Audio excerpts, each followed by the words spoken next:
Sentinelle de la nature est un outil de veille environnementale déployé par France Nature Environnement depuis 2017 dans 13 régions françaises, dont l'Île-de-France. L'objectif est de rendre visibles les actions portant atteinte à l'environnement, mais également les initiatives écologiques et positives. Toutes les thématiques environnementales y sont représentées. La dégradation ou l'initiative peut concerner n'importe quel milieu naturel du territoire francilien, que ce soit le sol, l'air, le vivant ou l'eau, en forêt comme en ville. Concrètement, son fonctionnement est très simple. Le citoyen se crée un compte, puis remplit une fiche de signalement avec quelques informations sur l'événement dont il a été témoin. Une localisation, une courte description et une photo. L'équipe Sentinelle de France Nature Environnement Île-de-France, pilotée par Maxime Collin, chargé de mission juridique, se charge d'analyser le signalement et de le publier. Un comité de pilotage régional, incluant des référents départementaux, se réunit mensuellement pour évoquer de manière collégiale les perspectives d'avenir de l'outil et les réponses à apporter à certains signalements problématiques. Parmi les signalements citoyens que nous recevons, les dépôts illégaux de déchets et les décharges sauvages constituent plus de la moitié des dégradations, ce qui illustre bien l'ampleur du phénomène. Nous recevons également des alertes de pollution lumineuse, de pollution de cours d'eau, des épandages illégaux de pesticides, des défrichements illégaux, etc. Sentinelle de la nature est aussi un moyen d'informer le grand public de l'action des associations et fournir aux citoyens des informations fiables sur ces dossiers. Nous rédigeons nous-mêmes certaines fiches de signalement et décrivons l'avancée des procédures juridiques entreprises par les associations du réseau. Sentinelle de la nature a 3 objectifs principaux.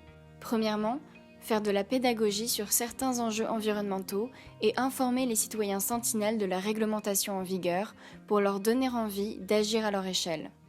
Deuxièmement, faciliter la prise en compte des dégradations environnementales par les services administratifs et inspecteurs de l'environnement compétents.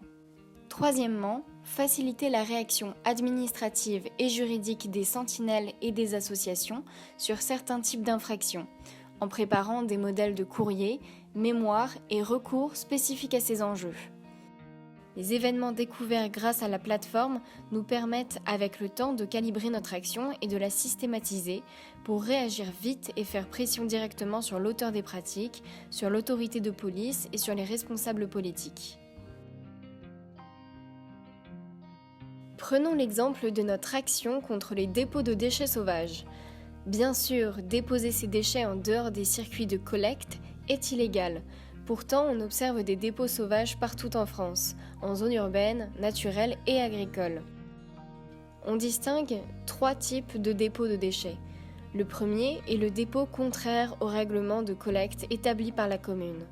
Des déchets déposés à côté des points de collecte, en dehors des jours de collecte par exemple. Le deuxième est le dépôt illégal de déchets, un dépôt de faible ampleur et le plus souvent ponctuel. Le troisième est la décharge illégale de déchets, un dépôt conséquent qui fait l'objet d'apports réguliers, le plus souvent par des professionnels du BTP. Tous ces dépôts donnent lieu à des sanctions si la personne est identifiée, mais en pratique il est très difficile de prendre l'auteur des faits en flagrant délit. En Île-de-France, les déchets sauvages représentent 25 kg de détritus par personne et par an et engendrent des coûts considérables pour les municipalités chargées de leur nettoyage. Lorsque nous recevons un signalement de dépôt sauvage, nous informons la sentinelle de la réglementation, puis nous l'orientons vers les autorités compétentes pour sanctionner le responsable et résorber le dépôt, c'est-à-dire le maire de la commune ou le préfet départemental. Nous faisons également appel à d'autres interlocuteurs qui peuvent eux aussi intervenir sur le terrain, comme la police de l'eau de la Drieu, la SNCF ou l'Office national des forêts. Dans certains cas graves, nous engageons des recours contentieux contre l'auteur des faits, si celui-ci a été pris en flagrant délit ou que les déchets fournissent des informations sur son identité. Vous pouvez soutenir Sentinelle de la nature en téléchargeant l'application gratuite, disponible sur Android et sur iPhone, et en signalant les dégradations ou initiatives positives pour l'environnement que vous croisez sur votre chemin. Vous pouvez également faire un don qui nous permettra de pérenniser et développer l'action de Sentinelle de la nature en Île-de-France.